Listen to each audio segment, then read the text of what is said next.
नमस्कार दोस्तों, स्वागत है आपका एमएस वर्ड की इस क्लास 4 की वीडियो में। अगर आपने क्लास 3, क्लास 2, क्लास 1 की वीडियो नहीं देखी है तो डिस्क्रिप्शन में आपको लिंक मिल जाएगा, उस पर क्लिक करके आप उन वीडियो को देख सकते हैं। आज की इस वीडियो में हम एमएस वर्ड के अंडू रीडू ऑप्शन को समझेंगे, उनका क्या यूज़ होता है एमएस वर्ड में और उनकी सहायता से हम एमएस वर्ड में क्या कुछ कर सकते हैं।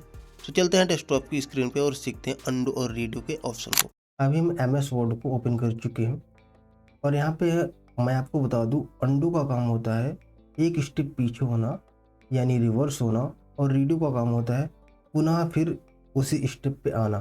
ठीक है, तो हम इसको प्रैक्टिकली समझ लेते हैं तो अच्छी तरीके से हम इनका यूज एमएस वर्ड में कर पाएंगे। तो यहाँ पे हम सबसे पहले देख लेते हैं कि इनकी कमांड्स कहाँ पे होती है। तो आपको इनकी कमांड्स को एक एक्सेस टूल बार में यहाँ पे देखने को मिल जाती है, सबसे ऊपर यहाँ पे कॉर्नर पे। अगर आपका ऑप्शन यहाँ पे इसमें ऐड नहीं है क्योंकि एक्सेस टूल बार में, तो आप इसको कस्टमाइज कर सकते हैं इस ऑप्शन पे क्लिक करके। जैसे आप क्लिक करोगे यहाँ पे आपको जैसे ही चेक कर दोगे अंडू और रीड को ऑप्शन पे, तो यहाँ पे ये ऐड हो जाएगा। तो हमने यहाँ से पहले ही ऐड कर चुके हैं तो हम इसमें ऐड नहीं करेंगे। अगर आपने ऐड नहीं किया है तो आपको ऐड कर लेना है। ठीक है, अब यहाँ पे हम सबसे पहले अंडू ऑप्शन को समझ लेते हैं। तो इनकी शॉर्टकट की को पता कर लेते हैं। तो आप अपने माउस का कर्सर जैसे आप इस वाले ऑप्शन पे ले जाओगे अंडू वाले ऑप्शन पे, तो यहाँ पे आपको पॉपअप शो होगा जिसमें आप कंट्रोल जेड देखोगे, जो कि इसकी शॉर्टकट की है अंडू की। और रीडू की शॉर्टकट की क्या होती है, तो जैसे आप माउस का कर्सर रीडू वाले ऑप्शन पे ले जाओगे तो आपको वहाँ पे कंट्रोल वाई देखने को मिलेगा, जो कि रीडू की शॉर्टकट की होती है। अब यहाँ पे हम प्रैक्टिकली समझ लेते हैं। तो हम फर्स्ट में क्या करेंगे, फर्स्ट वाला पैराग्राफ सिलेक्ट कर लेते हैं। सिलेक्ट करने के बाद इसकी फॉन्ट को हम कर देते हैं चेंज। तो हमने यहाँ पे इसकी फॉन्ट को कर दिया चेंज। अब सेकेंड वाले पैराग्राफ को हम सेलेक्ट करते हैं। सिलेक्ट करने के बाद इसमें हम क्या करेंगे, यहाँ पे अंडरलाइन अप्लाई कर देंगे। ठीक है, हमने यहाँ पे इसमें अंडरलाइन अप्लाई कर दिया। अब थर्ड वाले पैराग्राफ को सिलेक्ट करके हम इसमें जो है इटैलिक वाला ऑप्शन कर देते हैं अप्लाई। ठीक है, हमने यहाँ पे इटैलिक वाले ऑप्शन को अप्लाई कर दिया। अब आप फोर्थ वाले पैराग्राफ को सिलेक्ट करिए, हमने यहाँ पे सिलेक्ट किया।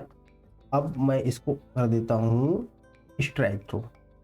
तो हमने यहाँ पे 4 ऑप्शन अप्लाई कर दिया, एक स्टेप बाय स्टेप। फर्स्ट में हमने फॉन्ट को चेंज किया, सेकंड में हमने अंडरलाइन कर दिया, उसके बाद हमने यहाँ पे इसको इटैलिक कर दिया, और इसके बाद इसमें स्ट्राइक थ्रू वाले ऑप्शन को अप्लाई कर दिया।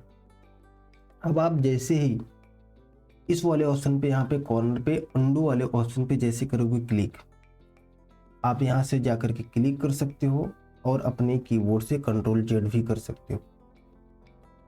तो जैसे हम यहाँ पे इस वाले ऑप्शन पे करेंगे क्लिक, तो अभी आप देख पा रहे होंगे हम एक स्टेप पीछे जा चुके हैं।